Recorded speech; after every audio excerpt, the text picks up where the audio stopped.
Tahimik ang buong sementeryo.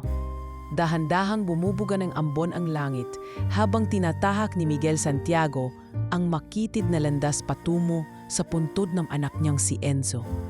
Bitbit niya ang puting mga bulaklak na paborito ng anak noon, lily at baby's breath, nakabalot sa mamahaling tela. Nakasuot siya ng itim na trench coat, sapatos na may bahid ng alikabok, at dala-dala ang mabigat na pakiramdam na hindi kailanman nawala mula nang mamatay ang kanyang kaisa-isang anak. 4 na taon na mula nang mawalan siya ng anak sa isang trahedya. Isang gabi ng ulan, mabilis ang takbo ng sasakyan ni Enzo dahil may tinakasan itong away sa isang rally. Tumagilid ang kotse, bumangga sa poste, at halos hindi na makilala ang katawan. Hanggang ngayon, sariwa pa rin ang huling mga salita ng anak sa kanya na para bang itinaga sa kanyang puso. Hindi lahat ng gusto mo, gusto ko rin pa. Hindi naging madali ang relasyon nila bilang mag-ama. Si Enzo ay idealistang kabataan, aktivista, tumutulong sa mga maralita, at naglalaban para sa karapatang pantao. Si Miguel naman ay ang kabaliktaran, isang negosyanteng naniniwala na pera, kapangyarihan, at disiplina ang batayan ng tagumpay sa buhay. Palagi silang nag-aaway. Hindi sila nagtugma kahit pa pareho silang matalino at matapang.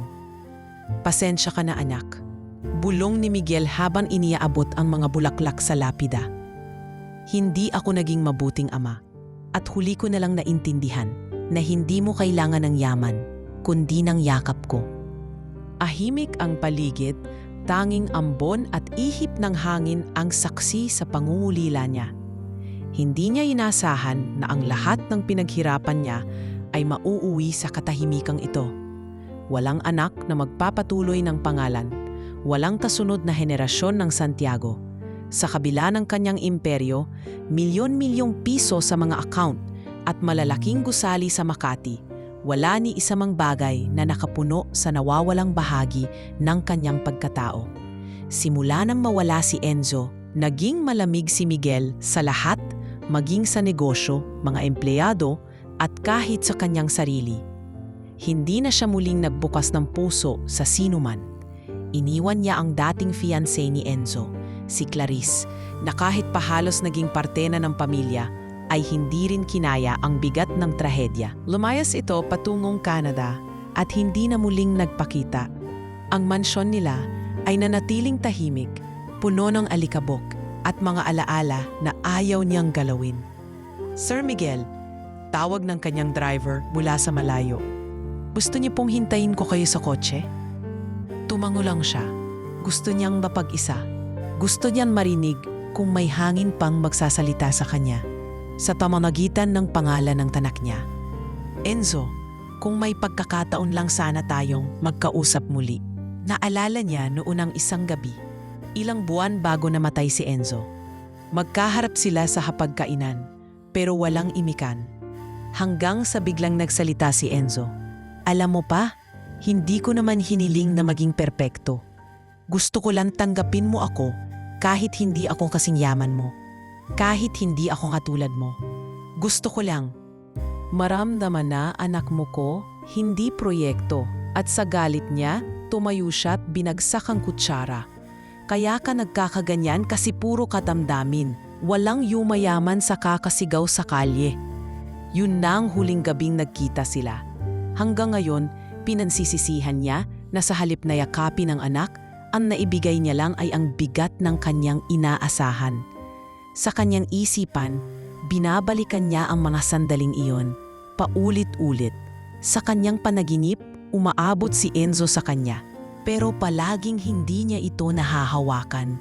Kaya tuwing death anniversary nito, kahit hindi niya sinasabi sa kahit kanino, palihim siyang nagpupunta sa puntod nito, bit-bit ang hindi mabigkas na pagsisisi. Kumupot siya sa lamig ng hangin. Sa dami ng mga taong kanyang napasunod at napatahimik sa mundo ng negosyo, isa lang ang hindi niya napigil, ang sariling anak. Kung may anak ka man sa langit, Enzo, sana bantayan mo siya. Sana. Saglit siyang napahinto. Sana kahit wala ka na, may naiwang bahagi mo rito sa mundo. Napabuntong hininga siya. Itinungo ang ulo sa lapida. Hindi niya alam kung may dinaramdam siya o nababaliw na lang siya sa lungkot. Pero sa pagbisita niyang ito, mas masakit, mas malalim. Parang may kulang na hindi niya maipaliwanag. Maya-maya ay tumayo siya, pinunasan ang lapida at muling tinitigan ang pangalan. Lorenzo Miguel R. Santiago, 1998 to 2021. Isang pangalan, isang alaala, isang pagkataong hindi na muling mabubuo. Tahimik siyang naglakad paalis ng puntod. Hindi niya alam, sa paglalakad niyang iyon paalis, ay papalapit na siya sa isang katotohanang magpapabago ng lahat. Sa ngayon, siya ay isang lalaking puno ng panghihinayang at tanong. Pero ang sagot ay malapit nang sumalubong sa kanya. Hindi sa anyo ng isang espiritu o sulat, kundi sa isang buhay na bata at sa isang babaeng iniwang nagdadala ng sikreto. At sa gabing iyon, habang papalayo si Miguel, may mag-ina namang palapit, basang-basa sa ulan, bitbit ang manipis na kumot. At tanging layunin ay makaramdam ng init sa mismong ibabaw ng puntod ni Enzo. Basang-basa sa ulan si Jessa habang akay-akay ang 3 taong gulang na si Mio. Ang payong na gamit nila ay butas-butas na at ang kumot na dala niya ay halos hindi na kayang isalba ang lamig na tumatago sa kanilang katawan. Nilakad nila ang sementeryo ng dahan-dahan, tila sanay na sa pakiramdam ng putik sa paa at ang tunog ng pulog sa kalangitan. Si Mio, bagamat nangangatog, ay mahigpit na nakayakap sa leeg ng kanyang ina at pabulong na nagtanong, "Mama, andito na ba tayo kay Papa?" Tumango si Jessa, pilit na nilulunok ang pagod at emosyon. "Oo anak, andito na tayo. Siya ang bantay ng mga bituin ngayong gabi." Tahimik silang dumating sa puntod ni Enzo. Sa kabila ng ulan at putik, maingat niyang nilatag ang lumang banig sa lapida, saka inilapag doon si Mio na agad umupo at yumakap sa kanyang maliit na backpack. Si Jessa naman ay lumuhod at marahang pinunasan ang pangalan sa lapida gamit ang kanyang palad. "Kamusta ka na, Enzo?" Mahina niyang sabi, halos paus sa dami ng pagod at gutom sa buong araw. 4 na taon na, pero para sa akin kahapon lang kita huling niyakap." Sa kabila ng hapdi ng alaala, tila ito na lang ang tanging sandigan niya sa buhay. Ang puntod na ito, kahit malamig, ay tila nagsisilbing tahanan sa tuwing wala silang matutuluyan. Hindi ito ang unang beses na dito sila nagpalipas ng gabi. Sa bawat anibersaryo ng pagkamatay ni Enzo, palihim silang pumupunta, tahimik, walang kahit sinong nakakakita. Si Jessa ay isang ordinaryong babae. Uli lang lumaki sa probinsya ng Quezon. Nagtungo sa Maynila sa edad na 18 para makipagsapalaran. Naging waitress sa isang karinderya malapit sa universidad kung saan nag-aral noon si Enzo. Doon nagsimula ang hindi inaasahang kwento ng kanilang pagmamahalan. Hindi niya alam noon kung sino si Enzo. Nakita lang niya itong madalas mag-isa, naka-jacket, may mga dalang libro at laging galit sa sistema. Hindi siya ang tipong humahanga agad, pero may kung anong magnetismo ang presensiya ni Enzo. Isang araw, nang mapansin ng binata na pagod si Jessa habang nagbubuhat ng galon ng tubig, tinulungan siya nito. Alam mo, hindi lahat ng laban ay nasa kalsada. Minsan, may himagsikang tahimik tulad ng paghahanap buhay. Sabi ni Enzo noon habang inaabot ang bayad. Napangiti si Jessa. Mula noon, madalas na siyang tinatambayan ni Enzo tuwing hapon. Nagsimula sa mababaw na usapan, nauwi sa mas malalalim tungkol sa buhay, trauma at pangarap. Sa kabila ng magkaibang wado, nagtagpo sila sa gitna ng pagkaintindi sa isa't isa. Para kay Enzo, si Jessa ang tahimik na pahinga mula sa magulong giyera ng aktibismo. Para kay Jessa, si Enzo ang unang lalaking nakakita sa kanya, hindi bilang waitress, kundi bilang tao.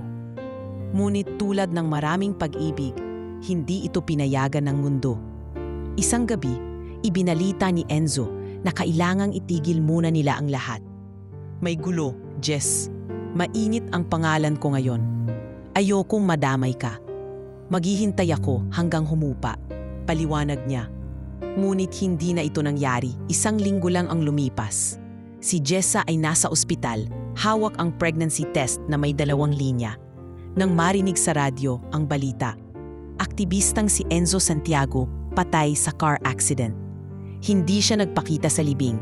Wala siyang lakas, wala ring karapatang makialam.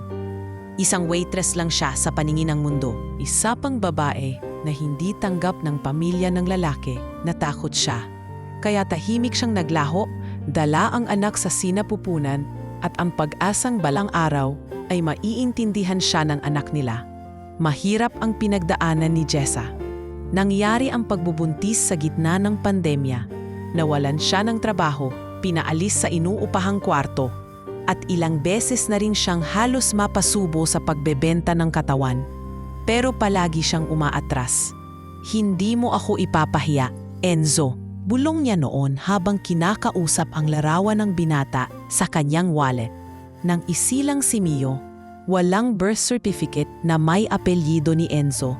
Hindi siya naghabol ng mana, hindi siya lumapit sa mga Santiago. Ang tangi lang niyang dala ay ang panalangin na sana balang araw ay matuntun ng bata ang sariling ugat sa paraang walang galit kundi pagmamahal.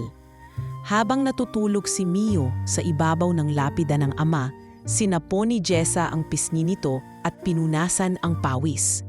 Patawad anak, dito lang muna tayo ngayon, baka bukas may pag-asa. Hinaplos niya ang lumang larawang pinakatago-tago niya. Si Enzo nakaakbay sa kanya habang nakatayo sila sa harap ng lumang karinderya. Tila ito na lang ang alaala ng isang buhay na hindi niya muling makakamtan. Hindi niya napansin ang lalaking papalapit mula sa likod. Tahimik ang hakbang at halatang hindi inaasahan ang eksenang bubungad sa kanya. Ang mga susunod na sandali ay magbabago sa takbo ng lahat. Ngunit sa mga oras na ito, si Jessa ay isang inang ulila sa liwanag at si Mio ay isang batang naghahanap ng amang kailanman ay hindi niya nasilayan. Sa ibabaw ng lapida, sa gitna ng ulan, sa tahimik na gabi ng anibersaryo ng isang buhay na nawala, naroon ang isang pamilya na hindi alam ng mundo na nabubuo na pala sa gitna ng pagkawala. Makulimlim pa rin ang langit sa kalagitnaan ng gabi. Humina na ang ulan, ngunit malamig pa rin ang ihip ng hangin at ang bawat dampi nito sa balat ay tila paalala ng gabing walang katiyakan. Sa ibabaw ng lapida, tahimik pa ring natutulog si Mio, nakabalot sa manipis na kumot na inilatag ni Jessa kanina. Bahagyang gumalaw ang bata at nagmulat ng mata, pumikit muli. Pero bago pa man tuluyang makatulog, nagsalita siya sa mahinang tinig. Mama, nandito ba si Papa ngayon? Si Jessa ay nakaupo sa gilid ng puntod, nakaakap sa tuhod at nakasandal sa lapida habang ang kanyang mga mata ay walang patid sa pagbantay. Tinapik niya ng marahan ang likod ng anak. Oo anak, siya ang nagbabantay sa atin. Lagi siyang nandito. Mama, kilala niya kaya ako? Usisa muli ni Mio habang sinusubukang labanan ang antok. Tumitig si Jessa sa langit. Hinagod ang likod ng bata. Alam kong kilala ka niya. Mahal ka niya kahit di mo pa siya nakilala. Kasi ikaw ang bahagi niya na naiwan sa mundo. Tahimik ang sumunod na saglit. Ang mga katagang binitiwan ni Jessa ay hindi lang para kay Mio, kundi para na rin sa kanyang sarili. Sa bawat gabing ganito, paulit-ulit siyang binabagabag ng tanong. Tama ba ang desisyong kong ilayo siya? Maliban na hindi ko ipinaglaban si Mio noon pa, pero sa puso niya, ang dahilan ay palaging iisa, proteksyon. Proteksyon mula sa mundong puno ng paghusga, mula sa pamilya ni Enzo na hindi siya kailanman tinanggap, mula sa realidad ng pagiging walang pangalan. Habang hinihimas niya ang buhok ni Mio, bumalik sa alaala niya ang mga huling sandali bago siya manganak. Walang kasama, walang kapera, walang masandalan. Isinilang niya si Mio sa pampublikong ospital. Pinangalanan sa paraang siya lang ang may alam. Hanggang ngayon ay wala pa ring apelyido ang bata, Mio lamang, at isang simpleng middle initial na mula sa kanyang pangalan. Lumaki si Mio sa simpleng paraan, nakatira sa mga inuupahang silid na madalas ay maliit pa sa silid ng katulong sa mansyon ng mga Santiago. Naglalaro gamit ang tansan, karton, at punit-punit na laruan mula sa ukay-ukay. Pero kahit ganoon, masayahin ang bata. Marunong magpasalamat sa kaning lamig, masiglang kumakanta kahit kulang sa gatas, at hindi kailanman nagtanim ng tampo kapag hindi natuloy ang pangakong sorbetes. Minsang natanong ng batang lalaki habang naglalakad sila sa gilid ng kalsada, "Mama, si Papa ba marunong din gumawa ng laruan sa tansan gaya ko?" Napangiti si Jessa noon. "Mas magaling siya sa'yo, anak. Pero sabi niya, balang araw, ikaw ang magiging mas mahusay." Ang totoo, wala siyang maraming kwento kay Enzo na maibabahagi sa anak. Hindi sila nagtagal. 3 buwan lang ang kanilang relasyon. Hindi ito mala fairy tale na may matamis na pangako at mga larawang magkasama. Pero ang maikling panahong iyon ay naging sapat para mabuo si Mio. Isang batang hindi man kilala ng ama ay punong-puno ng pagmamahal mula sa ina. Habang hinihigpitan ni Jessa ang pagkakayakap sa bata, muling bumuhos ang luha sa kanyang pisngi. Hindi na siya umiiyak dahil sa lungkot, mas dahil sa takot na balang araw, magising si Mio at tanungin siya ng diretsahan. "Bakit ako walang apelyido, Mama? Bakit di ako pinangalanan ng papa ko?" Ang tanging sagot niya ay isang buntong hininga at isang halik sa noo ng anak. Sa kabila ng kanyang takot, napapansin ni Jessa na may mga bagay si Mio na hindi maikakaila. Ang paraan ng kanyang ngiti, ang pagkahilig sa pagbabasa kahit wala silang maraming libro, at ang pagiging mapagmahal sa mga hayop. Sa tuwing makakakita si Mio ng pusang gala, gusto niya itong ampunin. "Mama, sabi mo bawal akong maging maramot. Baka si Papa mahilig din sa pusa," wika nito minsan. "Mahilig siya, anak. Isang beses nga pinakain niya lahat ng pusa sa karinderya kahit galit na galit ang may-ari ko." Natatawang kwento ni Jessa habang kinikimkim ang lungkot sa likod ng kanyang tawa. Bago tuluyang makatulog si Mio, inilabas niya mula sa kanyang maliit na bag ang lumang larawan ni Enzo. Isang larawang galing sa wallet ni Jessa, kinunan ng palihim sa karinderya. Itinapat niya ito sa langit at mahina niyang sinambit, "Good night po, Papa." At doon marahang pumikit si Mio. Habang nakamasid si Jessa sa anak, tumayo siya saglit at pinatong ang larawan sa ibabaw ng lapida. Hindi niya napansin na may basang yapak ng sapatos na dahan-dahang lumalapit sa kanilang likuran. Sa dilim ng gabi, may isang aninong papalapit. Tahimik ang bawat hakbang, ngunit puno ng pag-aalinlangan. Walang kamalay-malay si Jessa na ang lalaking iyon ay ang mismong ama ni Enzo, si Miguel Santiago, at ang mga susunod na sandali ay hindi lang magigimbal sa kanya, kundi magpapabago sa direksyon ng buhay nila ni Mio magmula sa gabing ito. Sa ilalim ng liwanag ng buwan, sa ibabaw ng isang puntod na tanging saksi sa isang pag-ibig na hindi pinayagang umusbong, naroon ang isang bata na ang tanging kasalanan ay ang isilang sa katahimikan, at isang inang ang tanging nais ay ang magpatuloy kahit hindi alam kung paano. Mabigat ang bawat hakbang ni Miguel habang tinatahak niya muli ang makitid na landas patungo sa puntod ng anak. Sa kabila ng ilang taong pagbisita tuwing anibersaryo ng pagkamatay ni Enzo, ngayong gabi lang siya muling dinalaw ng malakas na kabog ng dibdib at hindi niya maipaliwanag kung bakit. Galing siya sa isang business trip sa Davao at sinadya niyang hindi na umuwi sa mansion. Gusto niyang dumidiretso sa sementeryo para makasama ang anak sa piling ng katahimikan kahit ilang minuto lang. Habang papalapit, may napansin siyang kakaiba. Sa malayo, may aninong gumagalaw sa mismo bahagi kung saan naroroon ang puntod ni Enzo. Napakunot ang noo niya. Imposibleng tagapaglinis iyon dahil sarado na ang sementeryo pagsapit ng 10:00.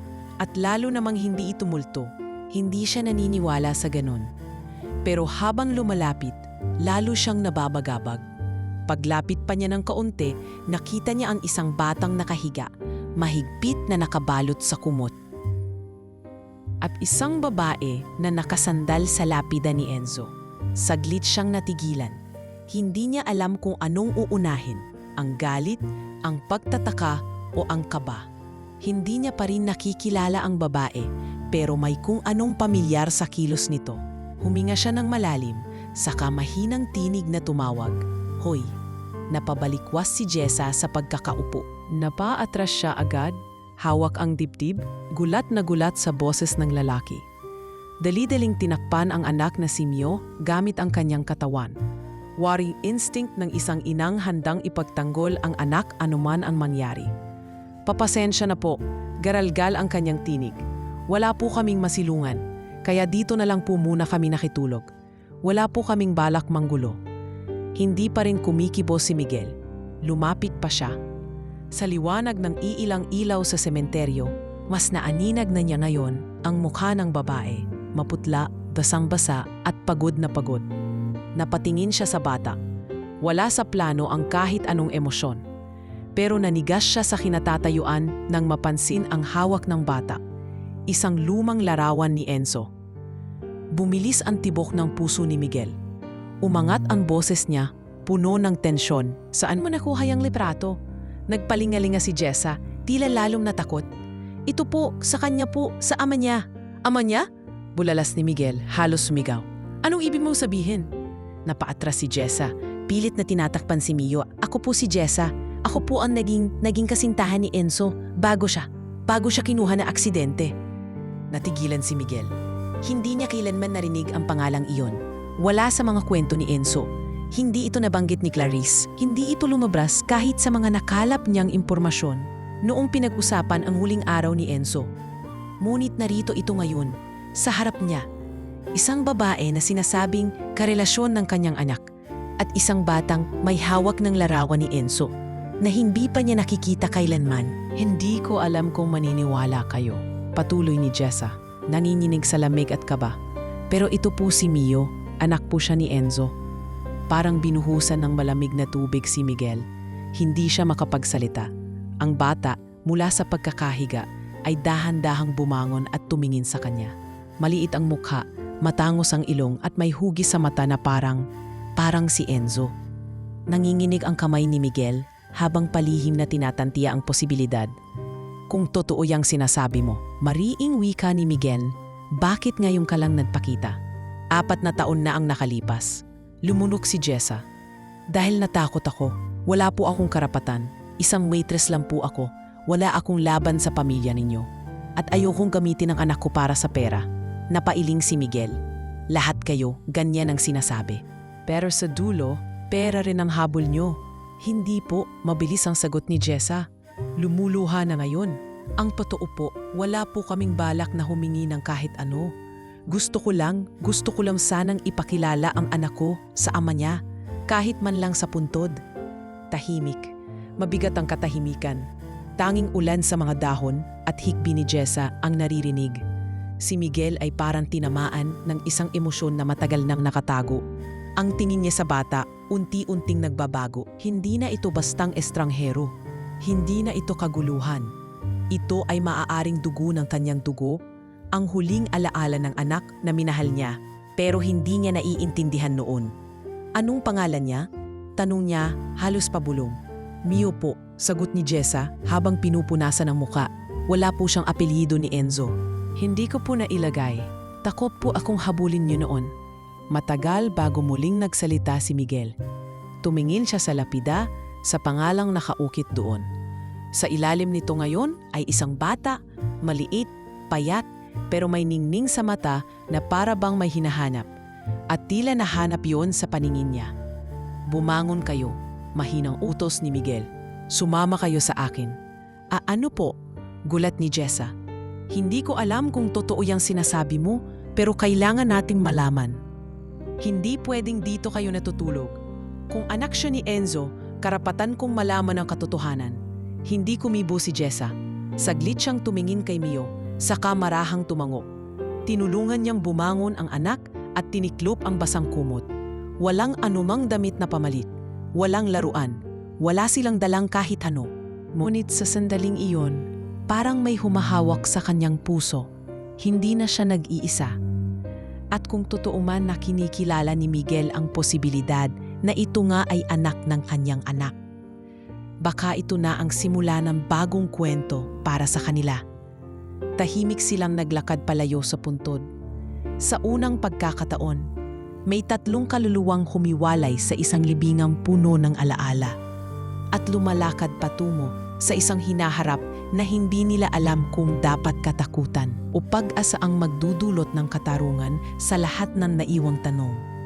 Tahimik ang biyahe sa loob ng itim na SUV habang tinatahak nito ang daan pauwi sa mansyon ni Miguel. Sa likod, tahimik si Jessa habang nakayakap kay Mio na pilit pinapakalma kahit halatang antok na at giniginaw. Sa unahan, si Miguel ay walang imik, nakatitig sa dilim sa labas ng bintana habang ang mga kamay niya ay nakatikom sa kanyang hita, tila nagpipigil ng kung anong namumuong galit o taba sa kanyang dibdib. Paulit-ulit na bumabalik sa isip niya ang imahe ng batang iyon na nakahiga sa puntod ni Enzo. Ang larawang hawak nito at higit sa lahat, ang mga mata. Ang mga matang iyon na tila kilala niya.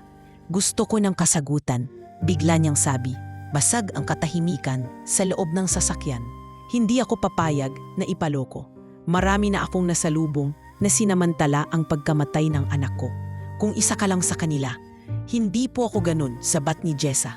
Mariin ang boses, pero nanininig pa rin. Hindi ko po balak manamantala. Hindi ko po ginamit ang anak ko para lang humingi ng awa o pansin. Hindi ko po kayo hinanap. Ayoko pong magulo ang buhay niyo. Pero naroon kayo sa puntod ng anak ko. Singhal ni Miguel. Bitbit mo ang bata, dala ang larawan ng anak ko. At ngayon sinasabi mong anak niya yan. Paano ko malalaman na totoo? Alam ko pong mahirap paniwalaan, sir. Sagot ni Jessa habang pinipigil ang luha. Pero kung papayag po kayo, maaari po tayong magpa-DNA test. Hindi ko po kayo nilalapitan para manghingi.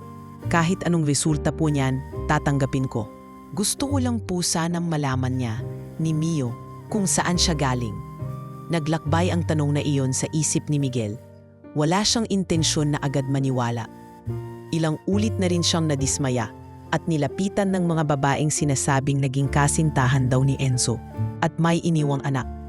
Ngunit kakaiba ang gabing ito. Hindi ito inilapit sa kanya sa telepono o sa opisina. Ang babae ay natagpuan niya sa mismong puntod ng anak niya. Kasama ang bata, wala ni isang dalang ebidensya kundi larawan at isang ngiting may lamat ng sakit. Pagkarating nila sa mansyon, inabot ni Miguel ang utos sa driver. Ipaghanda ng silid ang mag-ina sa guest room sa East Wing at tawagan si Attorney Fajardo bukas ng umaga. Kailangan ko ng referral sa ospital para sa legal na DNA testing. Opo, sir, sagot ng driver habang bumaba para pagbuksan ng pinto si Jessa. Pagpasok sa bahay, hindi makapaniwala si Jessa sa paligid. Napakalaki ng mansyon at ang bawat sulok ay puno ng malamig na katahimikan at nakakatulig na dekorasyon. Ang mga larawan ni Enzo ay nasa bawat pader, nakasuot ng toga, nasa mga conference sa isa pa kung saan ito ay bata pa, hawak ang medalya. Lalong lumalim ang pagdududa at pangamba sa puso ni Jessa. Naisip niya, paano kung hindi siya tanggapin? Paano kung pagtawanan lang ang kanyang kwento? Ma'am, dito po kayo. Tawag ng isang kasambahay na babae at inakay silang mag-ina papunta sa isang silid na may malinis na kama, puting kurtina at panyong may mainit na tubig. Kung kailangan niyo po ng damit, may naiwan pong pambata dyan at may pantulog rin po tayo, ma'am. Salamat po, mahina niyang tugon. Nang makapasok na sa loob, agad niyang inihiga si Mio at tinanggal ang basang sapatos nito.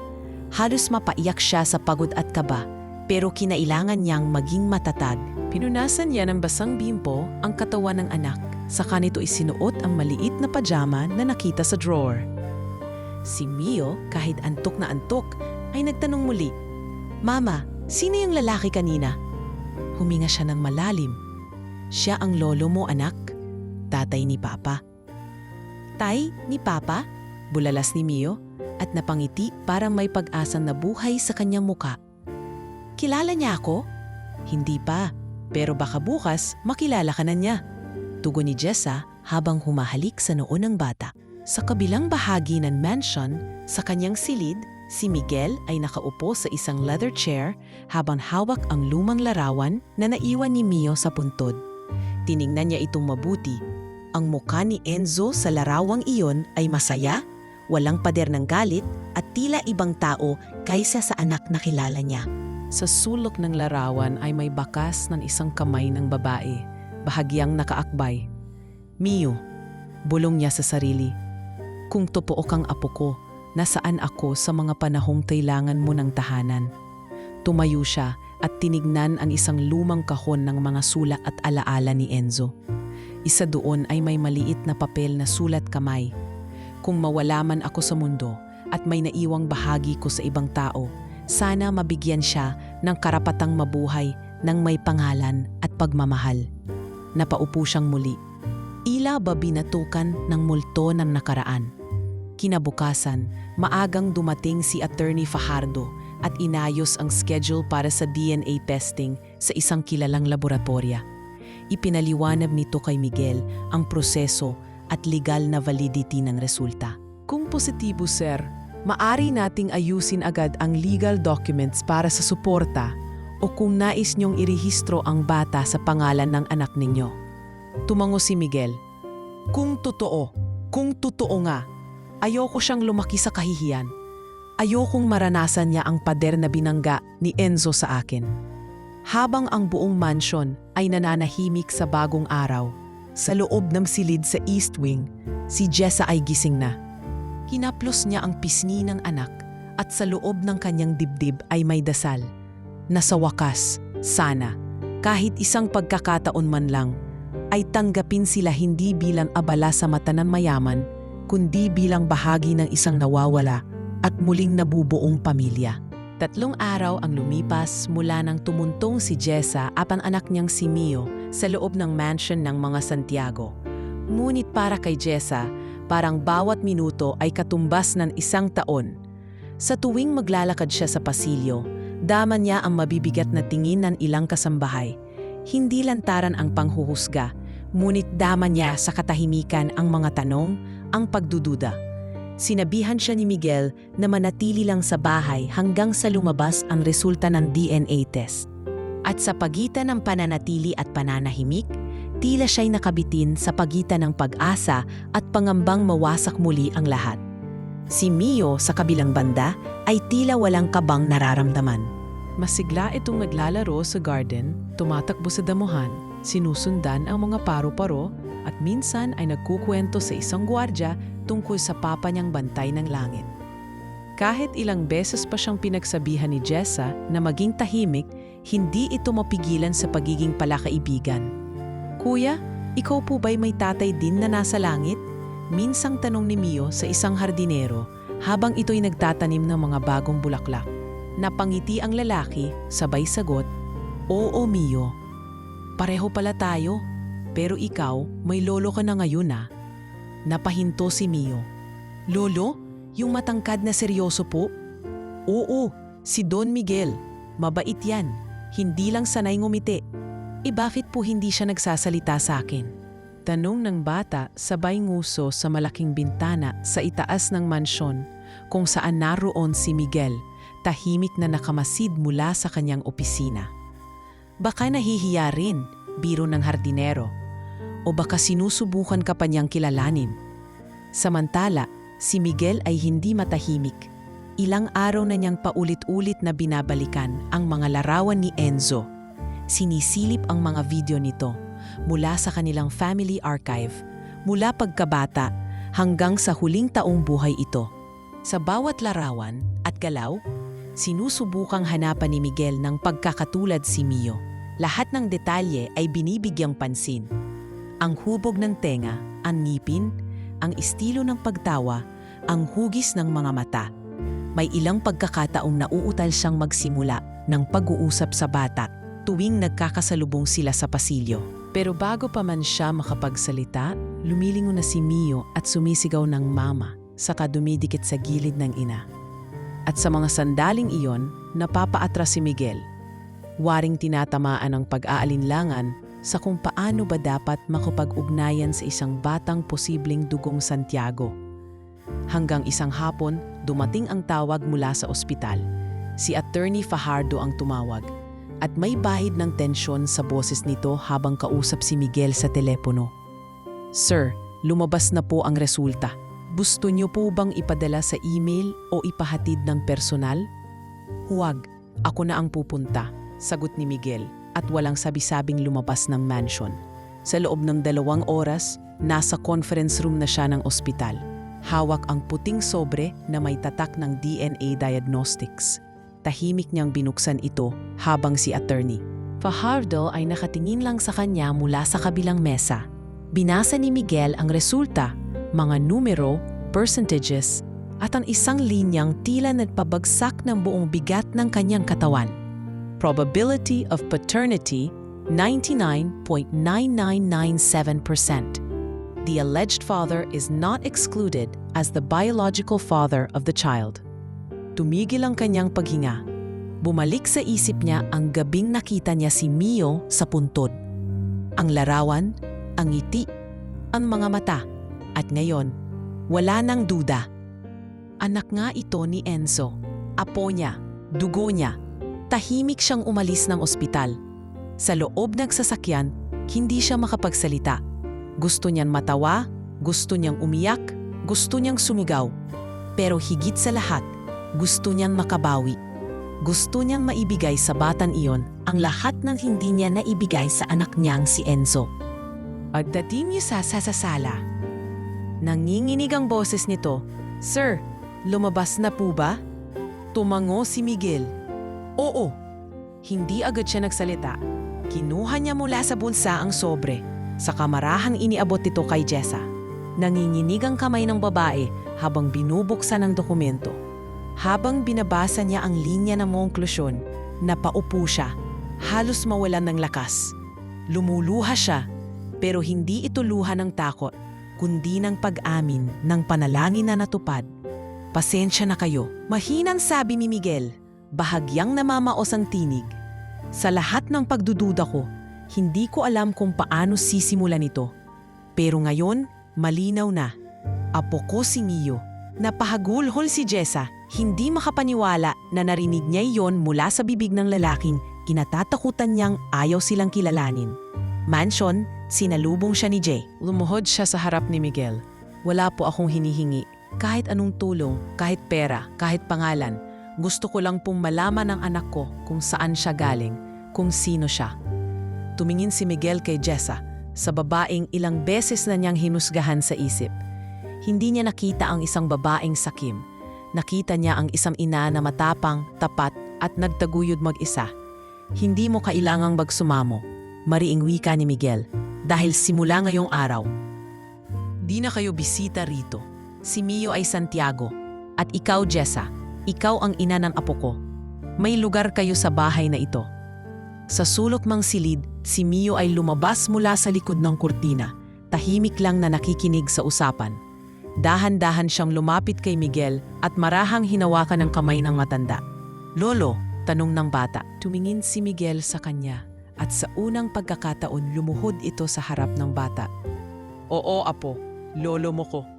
Yumakap si Mio sa kanya, mahigpit, parang bata sa larawang kinupas ng panahon. At sa yakap na iyon, may bahagi ng pusong matagal ng sarado ang muling nabuksan.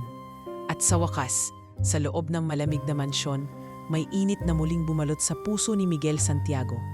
Lumipas ang mga araw sa mansyon ni Miguel na unti-unting nagbabago ang timpla ng hangin. Ang dating katahimikang tila sementong bumalot sa mga dingding ng bahay ay unti-unti nang nalulusaw sa halakhak ng isang batang walang kamalay-malay sa bigat ng nakaraan.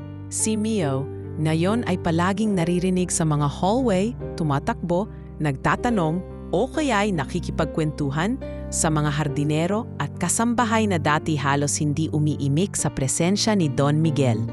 Si Jessa, sa kabilang banda, ay nananatiling maingat sa bawat kilos. Hindi pa rin niya kayang maging kampante sa lugar na hindi niya pag-aari, sa pangalan na hindi pa rin niya kinikilala bilang kanya. Araw-araw, siya'y maagang nagigising upang kusang tumulong sa mga gawaing bahay. Paglalaban ng damit ni Mio, paglilinis ng silid, Minsan ay pag-aalok ng kape sa mga kasambahay at higit sa lahat, pagluluto sa kusina. Bagay na dati ay hindi pinapahintulutan ng mansion staff. Ma'am, hindi niyo na po kailangang gawin to.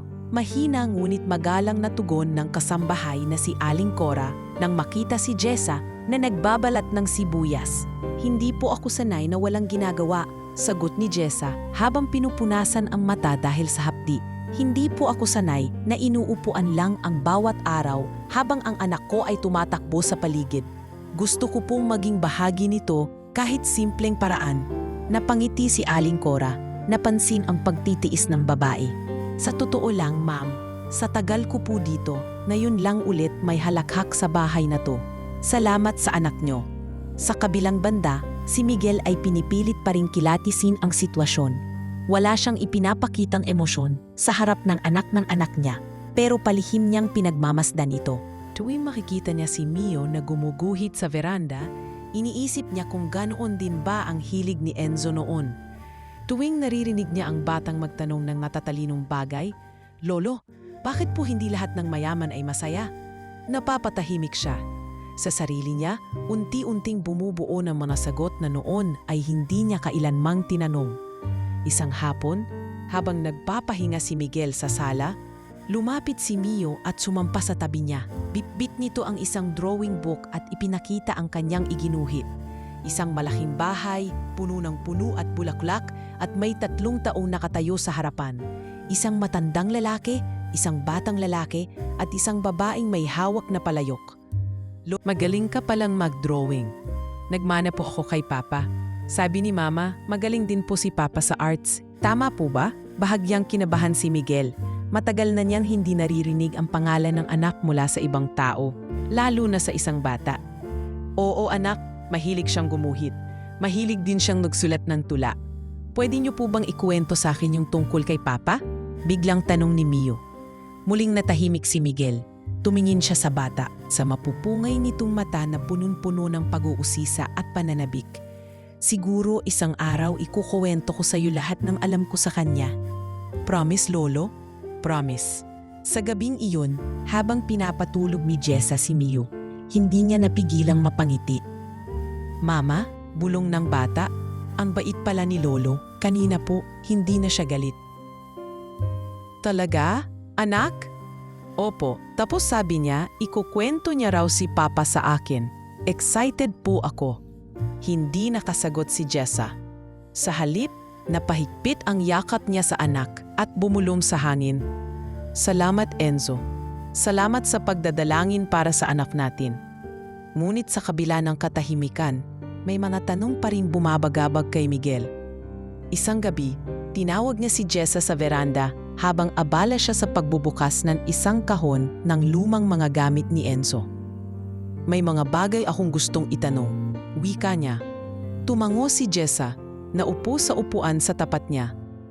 "Bakit hindi mo ako hinanap noon pa? 4 na taon. Sa dami ng abogado, sa dami ng paraan para maiparating ang totoo, bakit hindi mo ginawa?" "Dahil hindi po ako naniniwalang matatanggap kami," sagot ni Jessa. "Noong nabuntis po ako, nasa ospital ako mag-isa. Ni hindi ko alam kung paano sasabihin sa inyo. Alam kong galit kayo kay Enzo noon at hindi niyo rin ako kilala. At higit sa lahat, ayokong lumapit dahil ayokong isipin niyo na ginagamit ko ang anak ko.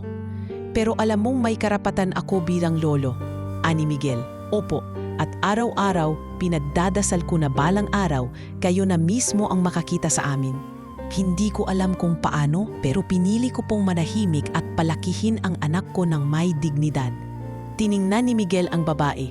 Sa unang beses, hindi bilang estranghero o intruder sa kanyang mundo, kundi bilang ina ng apo niya, matapang, matine at marunong lumugar. "Kaya kita pinatuloy dito," wika ni Miguel. "Hindi lang dahil apo ko si Mio, kundi dahil nakikita ko, hindi mo kailanman sinira ang alaala ng anak ko. Hindi mo siya ginawang kasangkapan para makakuha ng kung anuman." Nag-angat ng tingin si Jessa. Hindi siya makapagsalita. Sa kanyang dibdib, may kung anong bigat ang nabunutan. "Wala akong pangakong magbabago agad ang lahat," dagdag pa ni Miguel. "Pero mula ngayon, uumpisahan nating buuin ang pamilyang naiwan ni Enzo. Sa gabing iyon, habang nakatanaw sila sa ilalim ng bituin, dalawa silang huminga ng malalim.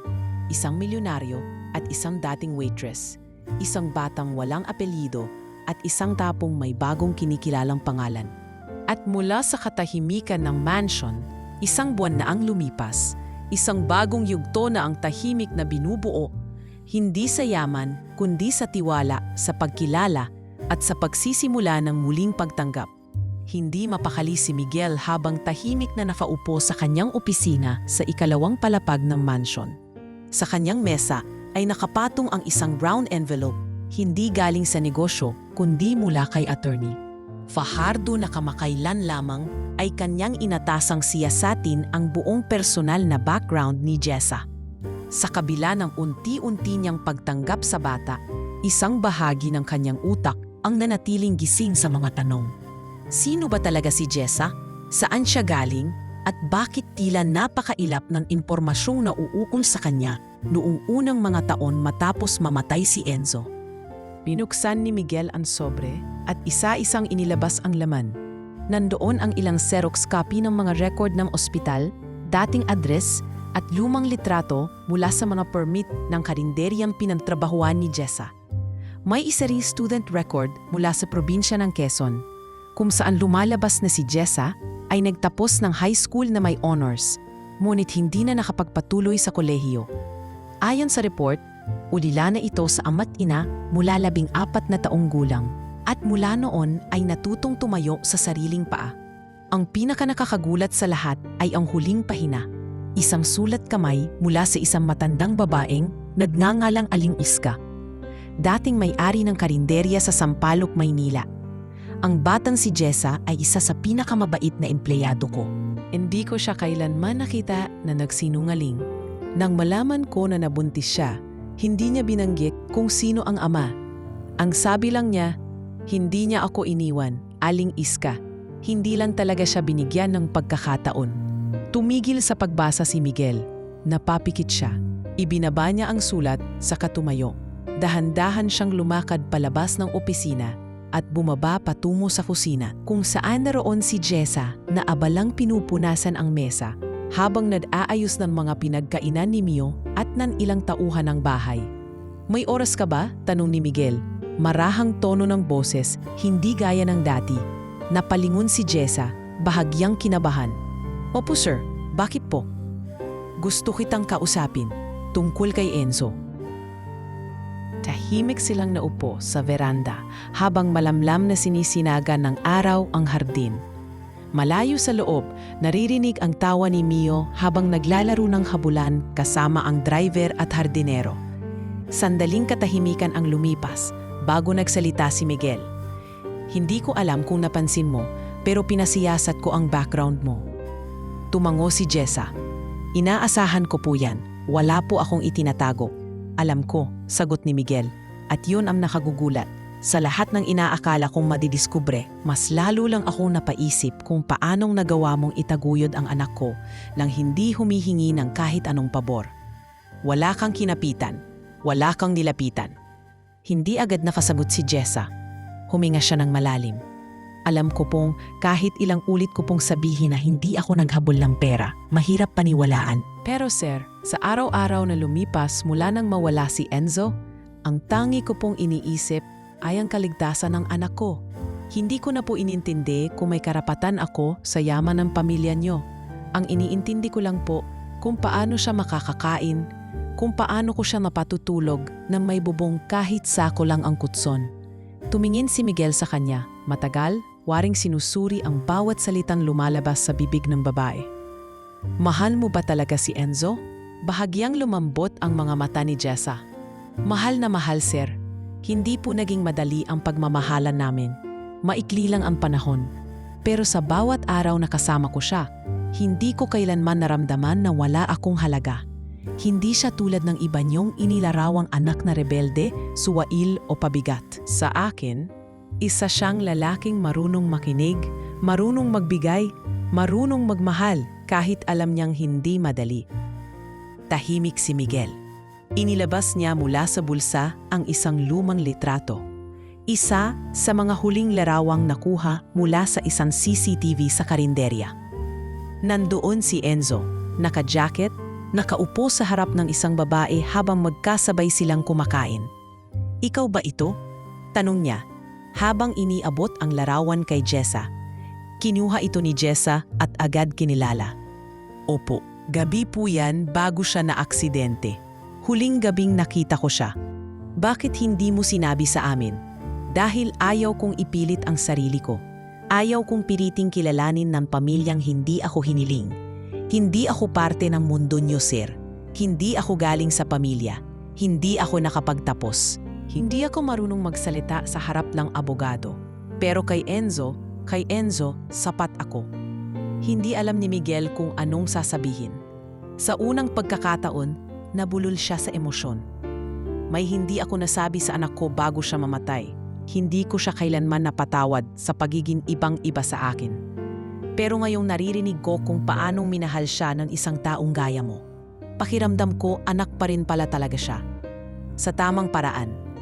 Napaluha si Jessa pero hindi siya umiiyak dahil sa awa. Umiiyak siya dahil sa wakas may tinig na sumang-ayon sa pinanghawakan niyang katotohanan. Wala na si Enzo, pero ikaw ang patunay na totoo ang puso niya. At si Mio ang pinakamalaking ebidensyang may iniwan siyang mabuti sa mundong ito. Nang gabing iyon, habang tulog si Mio sa kanyang kama, si Jessa ay tumingin sa kalangitan mula sa bintana. Sa katahimikan ng gabi, ramdam niya ang presensya ni Enzo, hindi bilang multo, kundi bilang alaala na ngayoy hindi na nakakulong sa dilim. Sa puso niya, naroon ang katiyakan na kahit hindi naging madali ang daan, sa huli, tinanggap sila ng mundo na minsan ay bingi sa tahimik na pagmamahal. At sa kabilang silid, si Miguel ay muling binuksan ang isang lumang journal ni Enzo. Sa unang pahina nito'y may nakasulat, "Kapag dumating ang panahon na hindi ako naiintindihan ng ama ko, sana may isang taong makikita pa rin kung sino talaga ako." Ngayon, ang taong iyon ay hindi lamang si Jessa, kundi sana rin. Sa wakas, mainit ang araw sa hapon na iyon at sa loob ng garden ng mansion ay maririnig ang tawa ni Mio habang hinahabol nito ang isang maliit na asong puti na ipinamana pa raw ng yumaong si Enzo. Si Miguel ay nakaupo sa isang upuang bakal sa lilim ng malaking puno. Hawak ang tasa ng kape habang tahimik na nakamasid sa bata. Bawat hakbang, bawat tili ni Mio ay tila parang musika sa kanya. Parang pinanunood niya si Enzo noong musmos pa ito bago pa tuluyang napalayo ang loob ng anak dahil sa kanyang mataas na pamantayan. Ilang linggo na rin ang lumipas mula nang tanggapin niya ng buong-buo si Mio bilang apo. Mula sa isang estrangherong bata na nakita niya sa puntod ng anak. Ngayon ay tila naging sentro na ito ng bawat araw sa loob ng kanyang bahay. Tuwing umaga, siya na ang naghahanda ng gatas ni Mio. Hindi ito alam ng mga kasambahay, pero minsan ay siya rin ang tahimik na naghahatid ng mga laruan sa silid nito. Nakalagay sa gilid ng kama, parang regalo mula sa isang mahiwagang engkanto. "Lolo, tingnan niyo po!" sigaw ni Mio habang hawak ang isang sirang laruan na pilit nitong inaayos gamit ang tape at piraso ng karton. "Anong ginagawa mo dyan?" tanong ni Miguel, sabay lakad papalapit. "Gusto ko po sana itong ayusin." Sabi ni Mama, "Sayang ang mga bagay kung hindi sinusubukang buhayin muli," sagot ng bata. Napangiti si Miguel. "Alam mo, ganyan ka rin sa papa mo. Mahilig ding mag-repair. Pero mas mahilig siya sa electronics. Ikaw, mukhang mahilig ka sa drawing at gupit-gupit." "Ayoko pong sayangin ang kahit ano," sagot ni Mio. "Pati si Papa. Ayoko po sanang masayang yung alaala niya." Sa puntong iyon, natigilan si Miguel. Sa simpleng pananalita ng bata, naramdaman niya ang bigat ng responsibilidad. Hindi lang ito basta dugo niya. Isa itong munting kaluluwang may daladalang alaala ng anak niya na hindi niya kailanman nabigyan ng pagkakataong maipaglaban. Kinabukasan, habang nasa tanggapan ng kanyang kumpanya, kinausap niya ang isa sa kanyang mga executive. "Mag-set up ka ng trust fund. Gusto kong siguruhin ang kinabukasan ng apo ko," utos niya. "Noted, sir. Ilalagay ko ba sa pangalan ng bata?" tanong ng executive. "Sa pangalan ng foundation ni Enzo, dun manggagaling. Para bawat tulong na makuha niya ay mula sa pangalan ng ama niya, hindi sa akin." Magandang ideya po, sir. Maya-maya pa, nagutos siya ng isa pang bagay at isang maliit na negosyo para sa ina ng bata. Ayoko siyang manatili sa loob ng bahay habang umaasa lang sa pabor. May potential siya. Anong klaseng negosyo po ang iniisip niyo? Coffee shop. Pero hindi sa mga mall. Gusto ko yung may lugar sa mga estudyante. Katulad ng kung saan sila unang nagkakilala ng anak ko. Maghanap ka ng pwesto malapit sa University Belt. Nang gabing iyon, tinawag niya si Jessa sa kanyang opisina. Tahimik itong pumasok, tila sanay pa rin sa pag-iingat sa bawat kilos. Kahit pa buong puso na siyang tinatanggap sa bahay. May gusto akong ipaalam, bungad ni Miguel. Simula sa susunod na buwan, isang trust fund ang itinataguyod ko para kaumiyo. Hindi lang para sa edukasyon, kundi para sa lahat ng kailangan niya habang lumalaki. Nagulat si Jessa. Sir, hindi ko po alam kung paano magpapasalamat. Napakalaking bagay po nito. Hindi mo kailangang magpasalamat, sagot ni Miguel. Karapatan ng apo ko yun. Pero hindi lang yon, gusto ko ring bigyan ka ng negosyo. Po? Gulat na ulit ni Jessa, isang coffee shop. Ikaw ang magpapatakbo. May maliit akong property malapit sa Sampaloc. Doon sa lugar kung saan unang nagkakilala kayo ni Enzo. Gusto kong buhayin mo iyon. Gamitin mong inspirasyon ang kwento ninyo. Saglit na hindi makapagsalita si Jessa.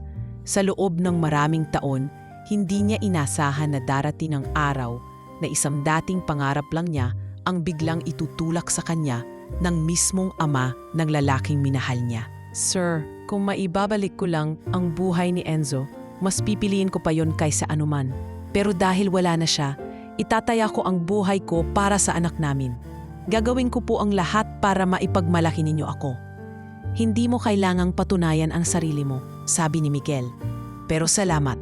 Salamat sa pagprotekta sa anak ko at sa pag-aalaga sa apo ko. Lumipas ang mga linggo at unti-unting naisaayos ang lahat.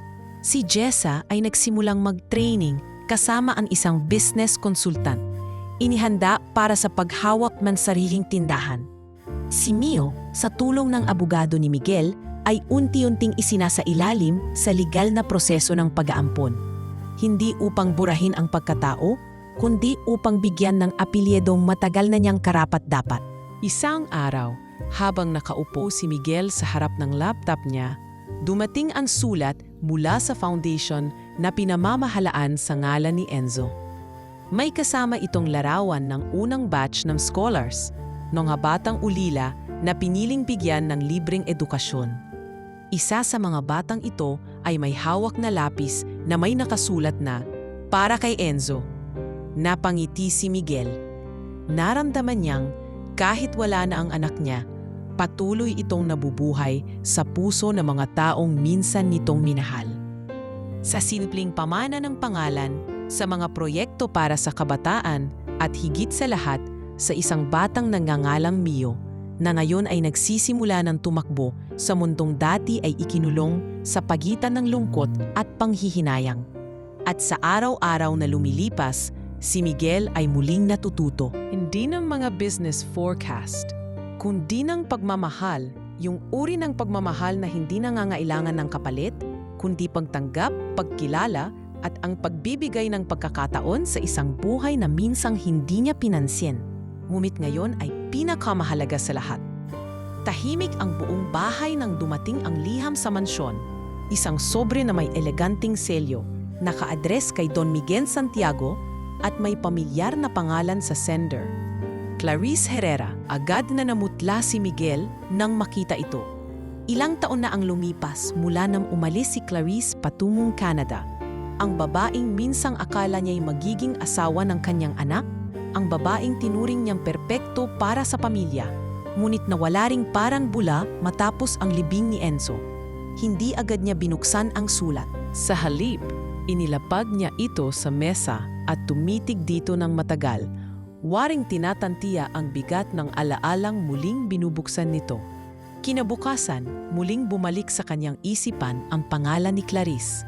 Pero hindi bilang dating kasintahan ng kanyang anak, kundi bilang multo ng isang nakaraan na ngayon ay biglang nagbabalik habang unti-unti niyang binubuo ang bagong buhay kasama si Mio at si Jessa. Ilang araw pa lang ang lumipas mula nang formal na simulan ang renovation sa lumang pwesto sa Sampaloc para sa coffee shop ni Jessa. Abala siya sa pag-aayos ng permit, layout ng menu at pakikipagpulong sa kontraktor. Si Mio naman ay masayang bumalik sa school routine na sinimulan sa isang Montessori school na pinili mismo ni Miguel. Sa bawat araw na lumilipas, tila unti-unting lumilinaw ang landas na dating puro putik at dilim. Hanggang isang hapon, isang itim na kotse ang huminto sa harap ng gate ng mansion. Sa loob, bumaba ang isang babaeng nakasuot ng branded trench coat, may salamin sa mata at bitbit ang designer bag. Matapos siyang papasukin ng guard, dumiretso siya sa pintuan ng bahay na parang kabisado pa rin ang pasikot-sikot ng lugar. Nang buksan ni Miguel ang pinto, hindi niya agad nakilala ang babae. Mas payat ito, mas maputla, at may matalim na ekspresyon sa muka. Clarice, malamig niyang bati. Long time tito, sagot nito, sabay pasok na parang hindi kailangan ng paanyaya. Anong ginagawa mo rito? Tanong ni Miguel habang sinundan ito papasok sa sala. Tumanggap ako ng balita. May bata raw na tinatawag niyo ngayong apo at anak daw ni Enzo. Diretsong sinabi ni Clarice habang umuupo, tinatanggal ang salamin at marahang tumitit sa kanya. Bakit? Anong problema doon? Sagot ni Miguel. Problema? Tito, ilang taon akong bahagi ng buhay ng anak niyo. Kung totoong ang anak yon ni Enzo, bakit hindi ako kailanman nasabihan? At higit sa lahat, paano kayong nakakatiyak na hindi kayo niloloko ng babaeng yun? Mio is my grandson at walang kahit sinong bababa sa bahay na to para dudahan ang bata, lalo na ang ina niya, na pailing si Clarice. I can't believe this. After all these years, pinaniwalaan niyo lang basta-basta ang isang babae na galing sa kung saan? Ilang taon ko ring tiniis ang ugali ni Enzo. Sinubukang ipaglaban ang relasyon namin. Tapos ngayong may umuwing may bitbit na bata, agad-agad tanggap na? Hindi mo kailangang ipagmalaki ang panahong pinilit mong intindihin ang anak ko, mariing sagot ni Miguel. Dahil kung talagang minahal mo siya, sana hindi ka nawala noong pinakakailangan ka namin. Tumahimik si Clarice pero matalas pa rin ang titig. Tingin mo ba hindi ko nasaktan sa pagkawala ni Enzo? Pero hindi ako ipokrita. Umalis ako dahil alam kong wala na akong lugar dito. At ngayon, ang lugar na yon, inuupuan na ng ibang babae. Sa puntong iyon, dumating si Jessa mula sa kusina. Hawak ang baso ng juice para kay Mio. Napahinto siya nang makita ang babae sa sala. Siya ba yon? Tanong ni Clarice, hindi na nag-abala sa pagkunwaring magalang. Yung sinasabi mong ina ng apo mo? Tahimik si Jessa. Hindi niya alam kung lalapit ba siya o lalabas na lang ng bahay. Oo, siya, sagot ni Miguel. At kung may sino man dito ang walang karapatang manlait o humusga, ikaw yon. Aba, ngayon lang ako nakarinig ng ganyang tono mula sa inyo, tito. Ani Clarice, pilit tumatawa, pero kita sa mata ang pagkabigla. Ibig sabihin, sa babae ring tumo, ibibigay ang lahat ng iniwan ni Enzo. Hindi pera ang dahilan ng pagkilala ko sa kanila, sagot ni Miguel. Ito'y dahil totoo sila at kahit kailan, hindi sila nagsinungaling. Hindi tulad ng mga taong gusto lang mapanatili ang sarili sa pedestal ng kasaysayan. Napapikit si Clarice, mariing pinigil ang galit. Wala na akong balat makipagtalo. Dumaan lang ako para makita kung totoo ang balita. At mukhang totoo nga. Pero wag mong akalaing palalampasin ng ibang tao sa paligid nyo ang biglaang pagbabagong ito. May mga mata pa ring nakatingin sa inyo, Don Miguel. At hindi lahat ay natutuwa. Walang imik si Miguel. Tahimik niyang sinundan ng tingin si Clarice habang lumabas ito sa bahay at muling sumakay sa kotse. Nang makaalis ang babae, lumapit si Jessa, nanginginig pa rin sa kaba. Sir, kung may gulo po, pupwede kaming umalis. Ayokong masira ang katahimikan dito dahil sa amin. Hindi mo kailangang umalis, Jessa, sagot ni Miguel, malumanay. Hindi ko papayagan na ang mga multo ng nakaraan ang sisira sa bagong pamilya ko. Tumingin si Jessa sa matanda at sa kauna-unahang pagkakataon, Hindi niya na ito nakita bilang bilyonaryong may matigas na puso, kundi bilang isang ama na minsang nawalan at ngayong muling lumalaban para sa mga natira. At sa mismong sandaling iyon, habang unti-unting lumulubog ang araw sa likod ng mansyon, tumakbo si Mio palabas mula sa hallway, may hawak na laruan at sumigaw ng buong tuwa. "Mama! Lolo! Tignan niyo po to!" Sabay silang tumingin sa kanya, sabay na pangiti. Ang multo ng nakaraan ay muling bumalik. Pero hindi na ito may hawak na kapangyarihan, sapagkat sa harap nila may batang nabubuhay sa katotohanan. At iyon ang pinakamakapangyarihang bagay sa lahat. Ang araw ng charity event ay dumating na. Isa ito sa taunang gawain ng Enzo Santiago Memorial Foundation na itinayo ni Miguel maalipas lamang ang 1 taon mula nang mailibing si Enzo. Taon-taon nagkakaroon ng feeding program, medical mission at pamimigay ng school kits sa mga batang ulila at kapos sa kabuhayan. Ngunit sa pagkakataong ito, may kakaibang bigat at pananabik sa paligid ng programa dahil sa unang pagkakataon may inihahandang personal na anunsyo si Miguel. Isa na matagal niyang pinag-isipan at pinaghandaan. Ang buong ballroom ng isang kilalang hotel sa Maynila ay napuno ng mga taong may iba't ibang koneksyon sa pamilya Santiago. Mga empleyado, business partners, ilang kasapi ng media at mga kinatawan mula sa mga charitable institutions. Sa gitna ng stage, nakatayo si Miguel, nakasuot ng asul na barong, at sa tabi niya, hawak ang kamay ni Mio na nakaunipormeng puti na may maliit na niimtag, Mio Santiago. Sa kabilang gilid ng entablado, nandoon si Jessa. Hindi siya sanay sa ganitong atensyon. Nakaayos ang kanyang buhok. Simple, ngunit marangal ang suot niyang puting bestida na may kulay beige na balikat. Tila hindi siya humihinga habang nakamasid sa kaganapan sa dami ng taong nakatingin at nagtatanong kung sino siya. Nang tumahimik na ang buong bulwagan, nagsimula nang magsalita si Miguel. "Marami sa inyo ang nakasaksi kung paano binuo ang pundasyong ito bilang alaala sa anak kong si Enzo. Isang anak na, sa kabila ng aming mga hindi pagkakaunawaan noon, ay nagbigay sa akin ng inspirasyong magpatuloy sa paglilingkod sa mas nangangailangan. Ngunit ngayong araw na ito, hayaan niyong ipagdiwang natin ang hindi lamang alaala ng aking anak, kundi ang pag-iral ng kanyang dugo sa isang batang ngayon ay nasa aking piling." Tumigil siya sandali. Hinawakan niya sa balikat si Mio at pinatayo ito sa harap niya. Tumingin ang bata sa maraming tao, bahagyang kinakabahan, ngunit nagtitiwala sa kamay ng kanyang lolo na mahigpit na nakaalalay. "Mga kaibigan, mga kasama sa industriya, at mga kapwa tagapaglingkod, nais ko pong ipakilala sa inyo si Mio Enzo Santiago, ang anak ng aking yumaong anak na si Enzo, at ang aking apo." May ilang nagulat, may ilan na tumango agad bilang tanda ng suporta, at may mga narinig ring pabulong-bulong sa dulo ng hall, ngunit mas nangingibabaw ang katahimikan ng paggalang. Tumayo ang ilang empleyado ni Miguel, sabay palakpak. Ang ilang tasambahay na naruroon ay hindi napigilang lumuha.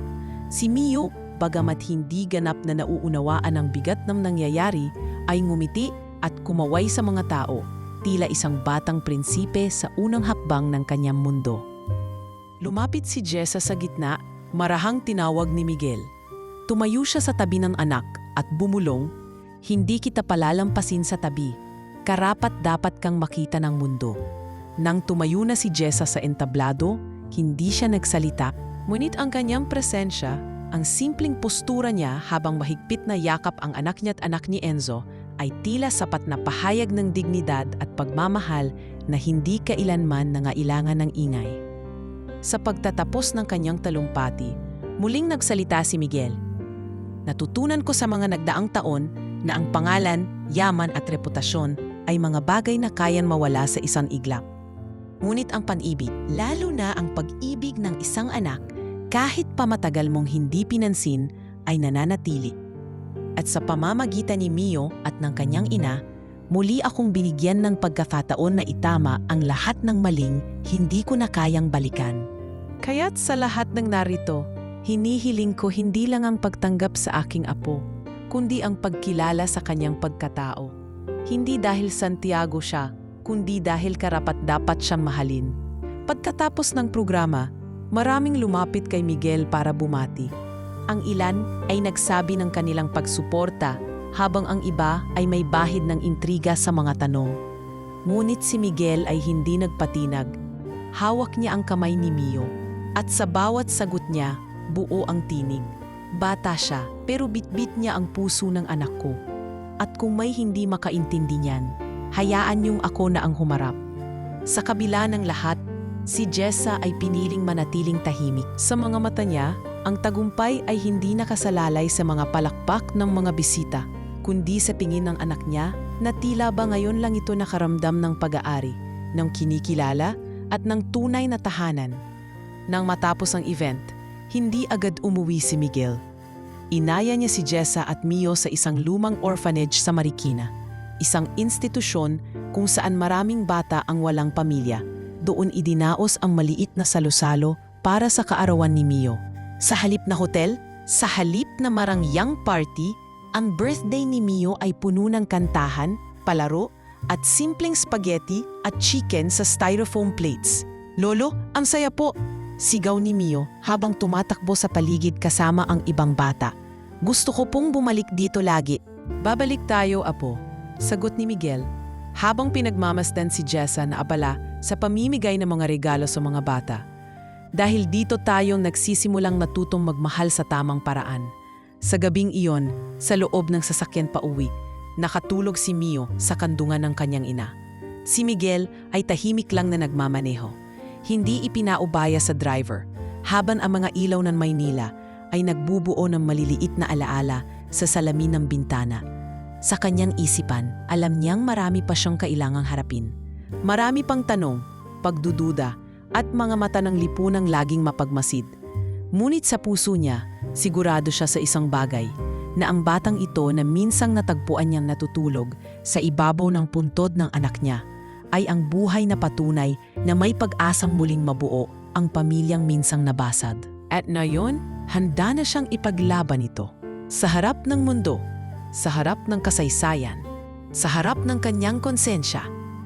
Hindi pa sumisikat ang araw na magising si Jessa. Tahimik ang buong bahay, maliban sa mahinang huni ng mga ibon sa hardin. Tumayo siya mula sa kama, humawak sandali sa natutulog na si Mio, at marahang hinaplos ang buhok nito. Mabilis niyang isinuot ang manipis na cardigan sa kanyang bestida at bumaba sa kusina. Luto na ang kape. Malamang ay si Miguel ang nagtimpla tulad ng nakagawian nito mga linggo. Sa veranda, nakita niya si Miguel na nakaupo, hawak ang tasa ng kape at isang lumang kahon na may takip na kahoy. Tahimik ito, tila may pinagbubulayan habang nakatingin sa bukang liwayway. Marahan siyang lumapit, naupo sa tabi nito at naghintay ng ilang segundong katahimikan bago nagsalita. Ngayong araw na ito, 4 na taon na mula nang mailibing si Enzo, bilong ni Miguel. "Parang kahapon lang yon." "Naalala ko pa po," tugon ni Jessa, mahina rin ang tinig. "Hindi po ako pumunta noon, natakot po ako." Hindi tumingin si Miguel sa kanya. Sa halip, iniabot nito ang kahon. "Buksan mo." Kinuha ni Jessa ang kahon at dahan-dahang tinanggal ang takip. Sa loob, may ilang sulat na nakabalot sa lumang panyo, isang USB at isang maliit na Polaroid photo nila ni Enzo.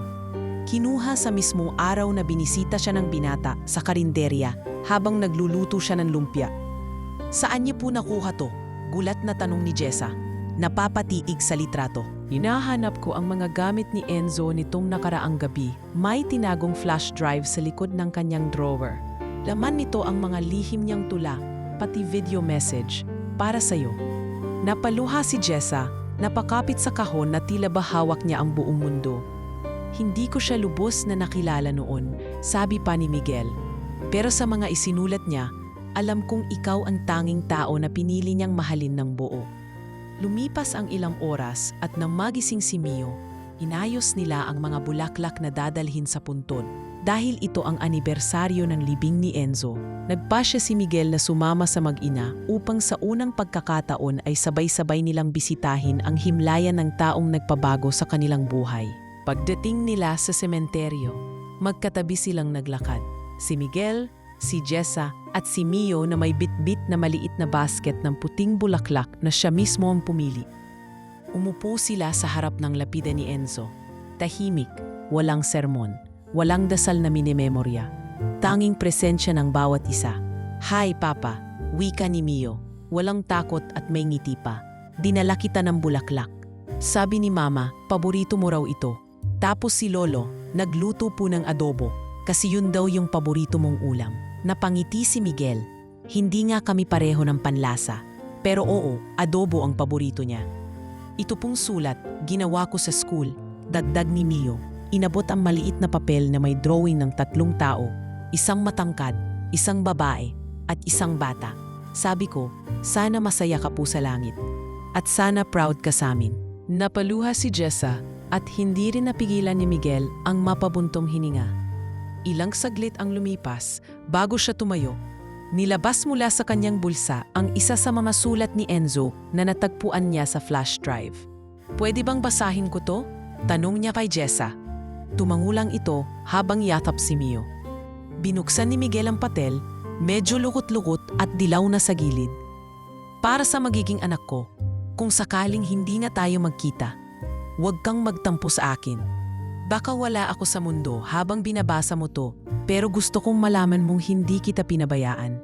Siguro nga, hindi ko na ibigay ang buong buhay ko sa'yo, pero kahit 1 segundo pa lang kitan alam, buong puso ko na ang sayo. Gusto kong lumaki kang hindi takot magmahal, hindi takot tumindig, at lalong hindi takot mahalin ang sarili mo. At sana, kung may makilala kang lalaking matigas ang ulo, tulad ng magiging lolo mo, sabihin mong minsan, anak siya ng lalaking minahal ko nang higit pa sa sarili ko. Mahal kita kahit hindi pa kita nakita." Tahimik ang lahat. Wala ni isang salita mula kay Jessa. Hindi dahil sa galit, kundi dahil sa bigat ng damdamin. Napatingin siya kay Miguel at nakita niya sa mga mata nito ang panibagong uri ng pananahimik. Hindi na dahil sa hinanakit, kundi dahil sa pagsupok. Lumuhod si Miguel sa harap ng puntod at marahang nilapat ang kamay sa lapida. "Patawad anak," bulong niya. "Patawad kung ngayon lang kita naiintindihan. Pero salamat. Salamat sa iniwan mong dahilan para bumalik ako sa pagiging tao." Umihip ang hangin. Parang sagot ng kalikasan. Isang patak ng ulan ang bumagsak sa dahon. Sumunod ang malamlam na ambon. Hinila ni Jessa si Mio papalapit at sabay silang yumakap kay Miguel. Doon, sa puntod ng isang anak, nabuo ang isang bagong pamilya. Hindi sa dugo lang, kundi sa pagsisisi, sa pagpatawad at sa pangakong hindi na kailanman mawawala pa sa isa't isa. Pagbalik nila sa sasakyan, habang natutulog si Mio sa kandungan ni Jessa, tumingin si Miguel sa likod ng bintana. Tahimik niyang sinabi sa sarili, "Sa wakas, Enzo, hindi ka na alaala lang. Isa ka ng buhay na araw-araw naming isinasabuhay." Sa kabila ng mga pagkukulang, sa kabila ng lahat ng nasayang, may mga bagay na hindi kayang sirain ng panahon. Katotohanang sa gitna ng pagkawala, may naiiwang liwanan. At sa araw na iyon sa himlayan ng isang anak, muling nabuhay ang pag-asa. 5 taon ang lumipas mula ng unang matagpuan ni Miguel, si Jessa at Mio sa ibabaw ng puntod ni Enzo. 5 taon mula nang tanggapin niya sa puso ang isang batang hindi niya kilala noon, ngunit ngayon hindi na niya ma-imagine ang buhay na wala ito. Mula sa isang gabi ng ulan at tanong, ngayon ay araw ng liwanag, tawanan at mga bagong alaala. Isang Sabado ng umaga, mainit ang sikat ng araw at punong-puno ng sigla ang bagong tahanan nila Jessa. Matapos maging matagumpay ang coffee shop sa Sampaloc, pinalawak nila ang negosyo. Hindi lang bilang tagpuan ng mga estudyante, kundi bilang isang community hub kung saan maaaring magbasa, magsulat at tumugtog ng libre. Hindi ito naging madali, ngunit sa tulong ni Miguel at sa sipag at tiyaga ni Jessa, ang dati simpleng pangarap ay isa ng ganap na pamana para sa anak nila ni Enzo. habang si Jessa ay abalang nag-aayos ng panibagong menu para sa buwan ng Pebrero. Nasa kusina si Mio. Ngayon ay 8 taong gulang, matangkad para sa edad at punong-puno ng kuryosidad. Mama, may proyekto po kami sa school. Gagawa kami ng family tree. Kailangan daw ng pictures. Ah, ganun ba? Sige, mamayang gabi, titingnan natin yung lumang album. Baka nandoon pa yung mga lumang larawan ni Papa, sagot ni Jessa habang nilalagyan ng label ang mga bote ng tsokolate syrup. Lolo sabi, may itinatabi raw siya para sa akin. Picture po yun ni Papa na wala sa internet. Tumawa si Jessa. Ay oo, yung Polaroid. Sige, puntahan natin si Lolo mamaya sa mansion. Sa kabilang banda ng Maynila, si Miguel ay hindi na gaanong aktibo sa kumpanya. Sa edad niyang 72, mas pinipili na niyang magtanim ng mga halaman sa kanyang garden, magbasa ng mga journal ni Enzo, at tuwing linggo ay sumasama kay Jessa at Mio sa feeding program na itinatag nila sa parehong foundation na pinasimulan noon. Ilang oras bago dumating sina Jessa, abala siya sa pag-aayos ng ilang lumang gamit ni Enzo. Mga notebook, mga sulat, at isang maliit na kahon ng mga keepsake. Isa sa mga napagpuan niya ay isang lumang cellphone, luma na ang model at halos hindi na gumagana. Nang paandaring ito ng teknisyan, ilang araw na ang nakalipas. Tumambad ang iilang larawang hindi pa niya kailanman nakita. Si Enzo at si Jessa kumakain ng balut sa gilid ng kalye. Naglalakad sa ilalim ng ulan habang parehas basang-basa pero masaya. At ang pinakahuli, isang selfie ni Enzo habang tulog si Jessa sa tabi niya. Pagdating ni Jessa, agad silang sinalubong ni Miguel sa gate. Niyakap ni Mio ang kanyang lolo. Lolo, asa na po yung picture ni Papa? Halika apo, ipapaprint natin mamaya. Pero bago yan, may gusto akong ipakita sa inyo. Inakay niya silang magina papunta sa garden sa likod ng mansion. Doon makikita ang isang bagong gawang bench na yari sa kahoy ng lumang mesa ni Enzo. Sa ilalim nito, may nakaukit, para sa mga pamilyang binuo ng alaala at pinalakas ng pagmamahalan. Ginawa ko yan para sa inyo, ani Miguel, at dito ko rin naisip ang bagong pangalan ng foundation, Mio Enzo Foundation. Pinaghalo ko ang pangalan ng anak ko at ng kanyang anak. Napaluha si Jessa. Hindi dahil sa tuwa lang, kundi sa lalim ng pagkilala na tila matagal niyang inakalang hindi niya kailanman mararamdaman mula sa isang taong minsan ay naging pader sa pagitan nila ni Enzo. Mama Lolo, wika ni Mio, habang hawak-hawak ang papel kung saan nakaguhit ang kanyang family tree. Nilagay ko po dito si Papa, ikaw, ako, tapos si Lolo. Pero may isang tanong po ako. Ano yun anak? Tanong ni Jessa. Bakit po hindi tayo pare-pareho ng apelyido? Nagkatinginan sina Jessa at Miguel. Isang tanong na matagal nang naroon, ngunit ngayon lang nahinuha ng batang tahimik lang palang nagmamasid. Lumuhod si Miguel sa harap ni Mio at marahang hinawakan ang kanyang kamay. Apo, hindi kailangan ng apelyido para malaman kung sino ang mahalaga sa'yo. Pero kung gusto mong magkapareho tayo ng apelyido, pwede nating ayusin yan. Gusto ko po, para po kapag tinawag ako, alam nilang bahagi ako ng pamilya. Sabi ni Mio, ngiting-ngiti. Tumango si Jessa. Kung yan ang gusto mo, anak, ibibigay namin. At ilang buwan lang ang lumipas. Sa harap ng isang maliit ngunit makasaysayang seremonya sa City Hall, si Mio ay formal nang inampon ni Miguel Santiago bilang legal na apo.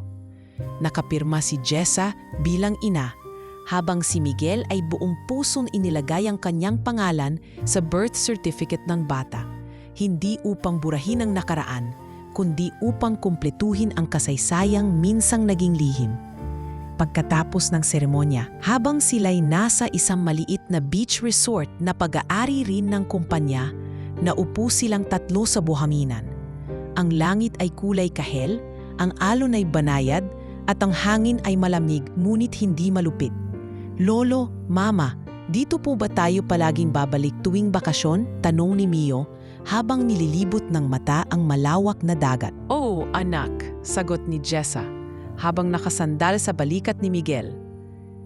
dahil ito ang simbolo ng panibagong simula natin. At saka, dagdag ni Miguel habang tinatapik ang balikat ng apo. Dito ko ang huling sulat ko kay Enzo. Sinabi ko sa kanya, kung sakali mang may naiwan siyang tao sa mundo, sisiguraduhin kong hindi ito lalaki sa dilim. At sa unang pagkakataon, buong pamilya silang ngumiti. Hindi perpekto ang simula. Hindi madali ang daan. Pero sa dulo ng lahat ng sakit, may isang bagay na mas matatag pa sa anumang unos. Pagmamahal na handang lumaban kahit walang kasiguruhan. Isang pagmamahal na muling bumuo ng pamilyang winasak ng panahon. At sa ilalim ng langit na puno ng bituin, marahang hinawakan ni Mio ang kamay ng kanyang ina at lolo. Kumpleto na tayo, di ba? Tanong ng bata. Oo, anak, sagot ni Miguel. Buong buo.